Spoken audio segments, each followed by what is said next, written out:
2024 ఎలక్షన్లు అంతా అయిపోయిన తర్వాత ఇప్పుడు ఎలక్షన్ కమిషన్ నిద్రపై లేసి ఇప్పుడు ఓటింగ్ శాతం విడుదల చేసింది. ఎవరెవరికి ఏ ఏ పార్టీలకి ఎంతింత ఓటింగ్ శాతం అని. వైఎస్ఆర్ కాంగ్రెస్ పార్టీ 5వ స్థానంలో నిలిచింది. ఓటింగ్ శాతం ఎవరెవరికి ఎంత వచ్చిందని. 2024 ఎన్నికల్లో దేశంలో అత్యధిక ఓట్ల శాతం సాధించిన పార్టీల్లో 5వ స్థానంలో వైఎస్ఆర్సీపీ నిలిచింది. 7వ స్థానంలో టీడీపీ నిలిచింది. ఒకసారి పార్టీల వారీగా ఎన్నికల్లో సాధించిన ఓట్ల శాతం మనం చూస్తే బీజేపీ 36 బీజేపీ దేశమంతా 36.56 అయితే Congress 21.19, Samajwadi party 4.58, Trinamool Congress 4.37, YSR Congress party 2.06, BSP 2.04, TDP 1.96, DMK 1.82 అనేది ఇక్కడ మొత్తము అంటే 5వ స్థానంలో నిలిచింది. టీడీపీ 7వ స్థానానికి పడిపోయింది. బీజేపీ అయితే ఇంతకుముందు 2019లో ఉన్న ఓటింగ్ శాతం అలాగే ఉంది, కాకపోతే సీట్లు తగ్గినాయి. కానీ ఓటింగ్ శాతం ఇంతకుముందు కూడా 36% వచ్చినట్టుంది. ఒక 1% ఏమో తగ్గినట్టుంది. 36.17 ఏమో వచ్చినట్టుంది లాస్ట్ టైము. ఈసారి 1% తగ్గినట్టుంది బీజేపీకి. కానీ సీట్లు అయితే చాలా భారీగా తగ్గినాయని చెప్పుకోవాలి. ఇంకా కాంగ్రెస్ కూడా బాగానే వచ్చింది. టీడీపీకి 1.9 అయితే మన వైఎస్ఆర్ కాంగ్రెస్ పార్టీకి 2.06.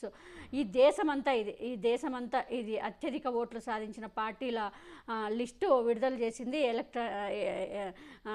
ఈసీ అనమాట, ఎన్నికల కమిషన్ అన్నమాట. నిజంగా ఇది జగన్ అనేవాడు, ఇప్పుడు మనం అనుకోవచ్చు జగన్ అనేవాడు ఒక వ్యక్తి కాదు, ఒక శక్తి అనేది మనం చూస్తే ఓట్ల శాతం మనకు అలాగే మన రాష్ట్రానికి చూసుకుంటే మన జగన్మోహన్ రెడ్డి గారు 40% అలాగే ఉంది. 10% మనకి ఇంతకుముందు వేసిన బీజేపీ కొన్ని న్యూట్రల్స్ ఇవన్నీ వెళ్ళిపోయాయి. వాటిని ఇప్పుడు జగన్మోహన్ రెడ్డి గారు మళ్ళీ దగ్గరికి తీసుకుంటే ఇప్పుడు మళ్ళీ ఒక 20% శాతం మళ్ళీ మనం సాధించుకుంటే మళ్ళీ అధికారం మనమే మళ్ళీ 2029లో మందే అధికారం రాబోతుంది. కానీ ఎక్కడెక్కడ తప్పులు చేశారో జగన్మోహన్ రెడ్డి గారు, ఎక్కడెక్కడ ఏ లోపాలు ఉన్నాయో అవన్నీ సరిదిద్దుకోవాలి. లేదు అలాగే ఉంటే మాత్రం ఎవరు ఏం చేయలేరు. కంపల్సరీ సరిదిద్దుకోవాలి. జగన్మోహన్ రెడ్డి యాటిట్యూడ్ కూడా మార్చుకోవాలి చాలా.